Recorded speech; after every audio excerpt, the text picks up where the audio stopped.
Hey guys, welcome back to part 4 and possibly the final part of our sort of, questions and myths uncovered about guitar amplifiers. I am at Blackstar HQ with Ian Robinson, Managing Director of Blackstar, and Paul Stevens, Chief Engineer, Design Chief, Senior Chief Engineer, like that. Senior Design something. Chief, Senior Citizen, Head of Dementia.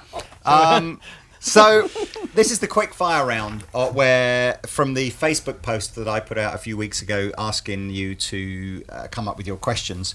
Some of the ones that required more in-depth answers have been done in previous videos in parts 1, 2 and 3. This is the kind of the sum up really of just some of the hopefully the quick fire questions. So Paul, I think you're going to answer the first one.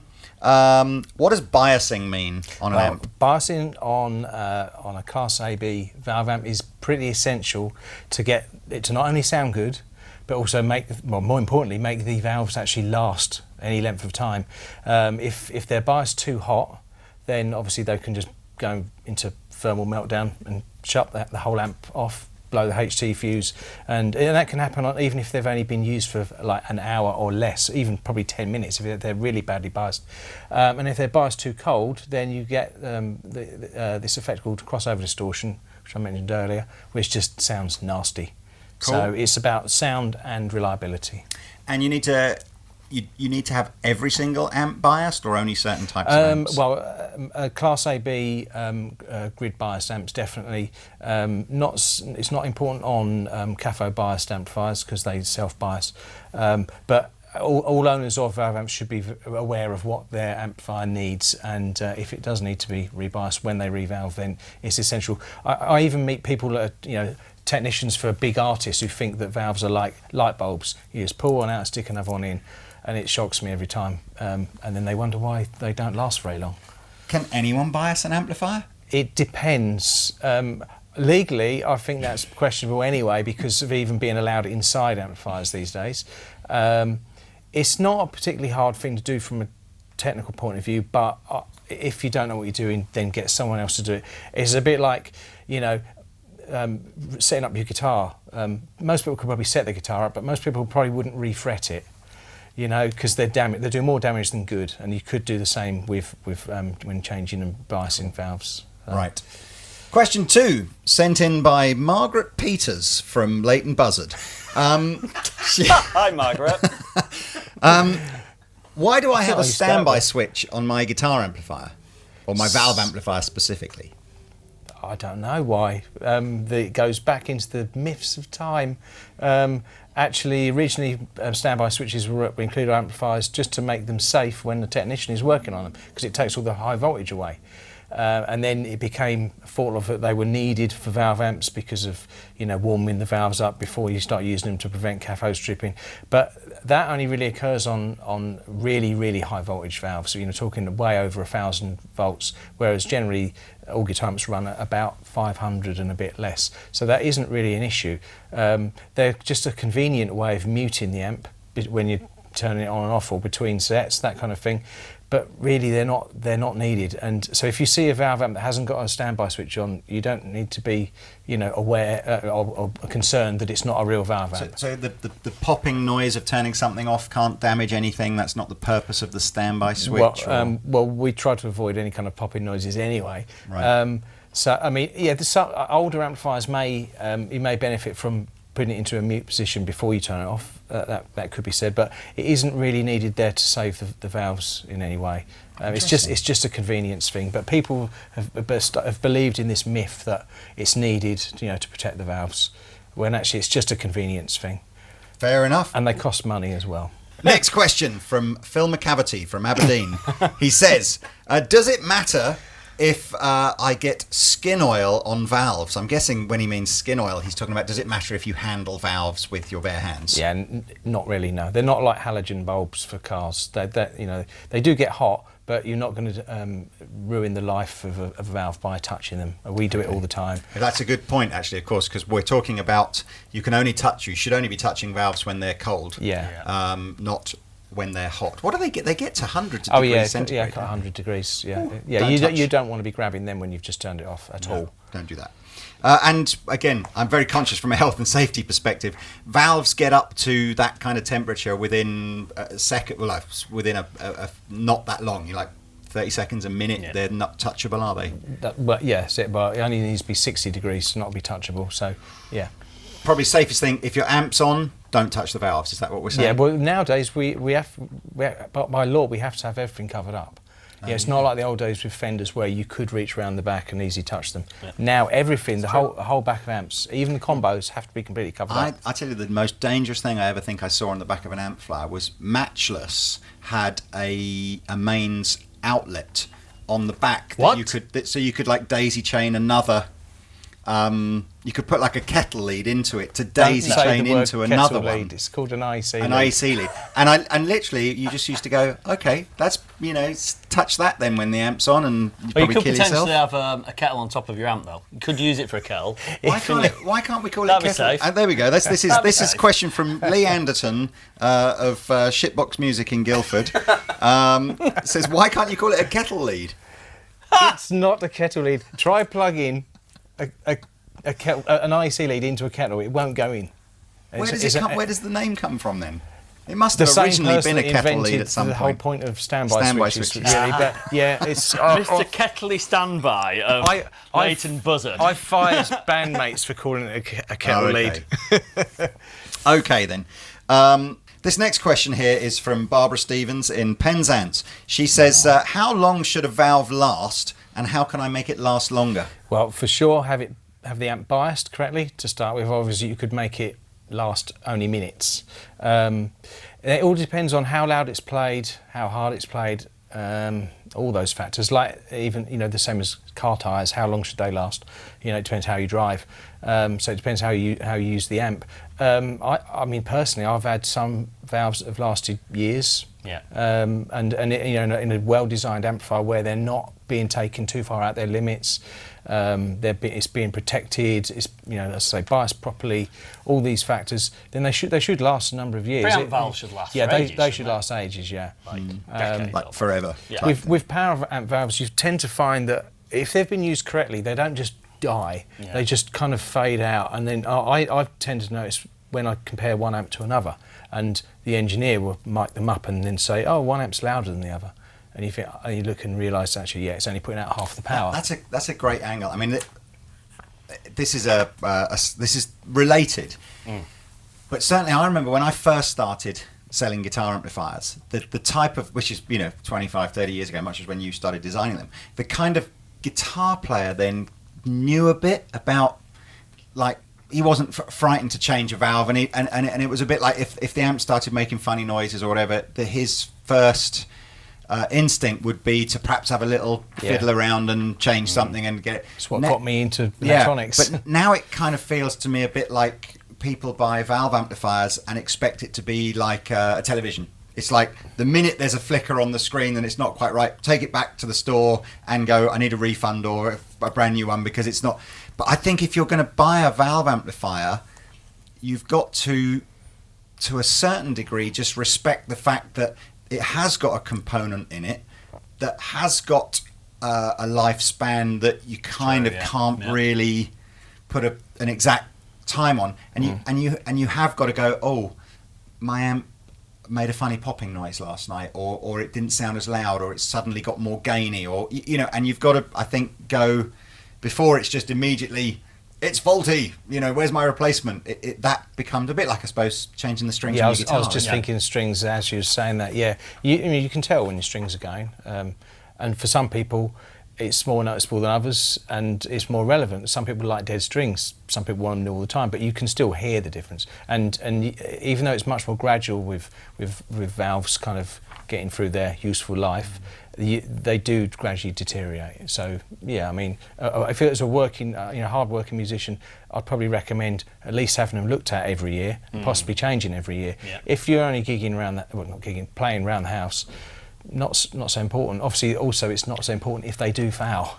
If for a working musician on stage or in the studio, you don't want them to foul while you're working. So it's like anyone with their tools on their job, they're going to make sure their tools are in working order. Yeah. Well, I'll tell you an obvious one as well, is buy good quality valves. in the first place? What a great question. Have you been looking at my notes, actually? Because that is the next question from Anita Weatherspoon. She said, is it true that all valves now are just made in China? And what's the difference between a good one and a bad one? Or like an expensive one and a cheap one? No, they're not all made in China at all. No, Eastern Europe they're made. And Russia as well. And Russia, yeah. There's only a few factories left. I think possibly 4 or 5 factories left. What makes a good one or a bad one? I'd say the remaining factories that are around all produce good valves, if I'm honest with you. But it's good to buy them through a reputable, probably through a reputable reseller, because what happens is an inevitable part of the way that they are made, and the fact they're an electromechanical device. So you've got the glass envelope, and you've got all these little metal bits and mica spacers and stuff, and there's tolerance between all these things. So there's more difference between batches than you would find in, say, a solid state device.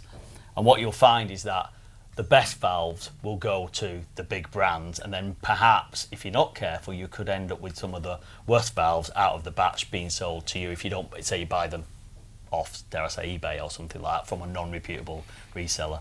So I'd say all the factories are producing good valves, but it depends who you buy them from, because it's the screening process that gets you the more reliable valves. Do they all sound different? They probably do all sound different, but is that the difference between turning, say, a Chinese one sounds more bright than a Russian one? Say, you've got a treble control in your amp, which you may say would probably be more of a dominant factor than changing a valve. Well, Bruce always said the 3 most important things with valves are consistency, and consistency. And that's what we want, above anything else, really. Because I guess you can design an amplifier, you can design the internals of an amplifier to compensate for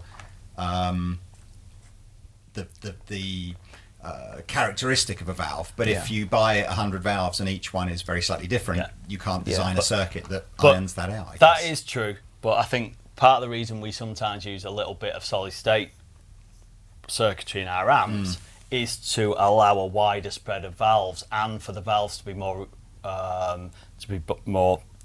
what's the word?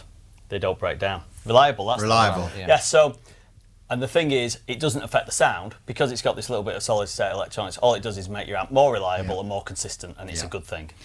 Are you allowed to say this is a good brand, or would you rather refrain from? I mean, I've heard of JJ and PM tubes and Rubies, and there's lots of. I'd say none of them are bad, really. If you buy them from. I see. So just basically like a reputable brand versus just say unbranded off the internet is where it's bad. And it's who you buy it through, because you might end up buying a Ruby that's the bottom of the barrel. Ruby, there'll be some bad out of the batch. EI, there'll be some bad out of the batch. Svetlana, there'll be some bad out of the batch. Right. You don't want to be getting those, so buy them through a reputable retailer. This next question is from Peter Honore from Holland. It says, do I have to worry about my impedance? Do I have to worry about my impedance on my amplifier? If it's a solid state amplifier, then absolutely. You can, you won't get the right power output. If it's a badly designed one, you can blow it up. Most have got protection nowadays, but you can't be too careful. With valve amplifiers, ideally you should match the output impedance to the cabinet you're going into, because you're likely to get the better sound and the higher output power. But it's not as worrying if you do get it wrong. Even if you go lower? So if the amp says... Yeah, it doesn't... Really? Most modern, well-designed guitar amplifiers should be able to have... In fact... So what if you put like 10 cabinets off the back of one valve amplifier? Does it just doesn't matter? If it depends how those cabinets are wired. If they're all in parallel... In parallel. Yeah. You're down to like a quarter of an hour, and that's not ideal. That isn't ideal. But I'm talking about going from 16 into 4, or 4 into 16. And one of the tests I always do on new output transformers, as a way of correctly identifying the leads, the colour of the leads that come with it, is to try the amplifier from all taps into all 3 variations that we commonly use, 4, 8 and 16. And I'll run them for 4 hours at full power like that in all permutations. But on solid state, it's more important if the amp is designed to run at 8 ohms or 4 ohms or whatever. It's more important. Yeah, because a valve amp's got an output transformer, which is basically what converts the very high impedance output from the power valves to low impedance for the speaker cabinet, and you have then usually 2 or 3 choices of which to go into. But a sized amplifier is ideally meant to run into 4 or 8 ohms to deliver its proper power. If it's designed to be running into 8 ohms and you run into 4, it will try to deliver like twice the current. And that's when things will start to overheat and possibly destroy themselves. It's funny as well, because if you mismatch a valve amp, it will sound different. Yeah. Because you get a different response, resonant response and presence response, really. So it'll sound brighter or darker than you'd expect it to, more scooped. But it probably won't blow up. Whereas a solid state amp will probably sound the same until it blows up. You'll have kind of an all or nothing, because it's just going to deliver what it's trying to deliver or blow up. Interesting. Well, look, my final question, it didn't actually come from our Facebook friends or audience. This came actually from you. Basically, you were going that you would like to explain, you think the biggest myth around valve amp design or guitar amp design is guruism. Now, I'm not entirely sure that this sounds like we might be going deep here, but I think to end our fun, yeah, exactly. So if we would like to assume the lotus position and light some joss sticks, what do you mean, Ian, by what do I mean? Guruism, and why is this a myth, and what's your beef with it? Right. Well, basically, we have a company value, which is no egos, no bullshit in Blackstar. And, well, everybody's got an ego. However, no bullshit. And we design amplifiers, which are electronic equipment, governed by the laws of physics. And the reason why guitar amplifiers sound the way they do is mostly covered in books like this.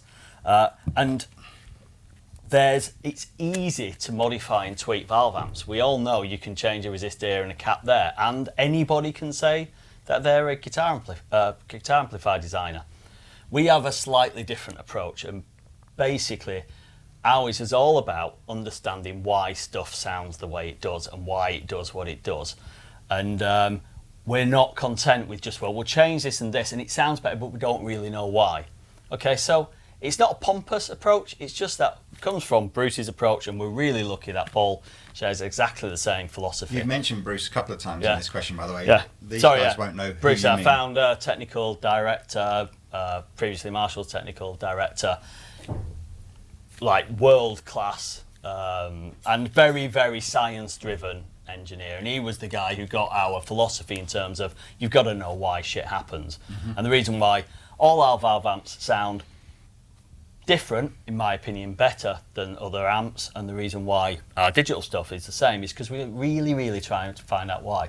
And just the reason I brought this book out as well was back in the day when this was published, which is, I don't know when it was. It tells you that is the 4th edition was in 1953. Right, so 1953, so what's that, 60, 70 years ago? I love our industry. It's that brilliant, we're still isn't it? referring But back to a book this. that's so old. People say, view valves maybe as with a mystique and a special black art. Actually, it was just physics. It was so well understood in those days.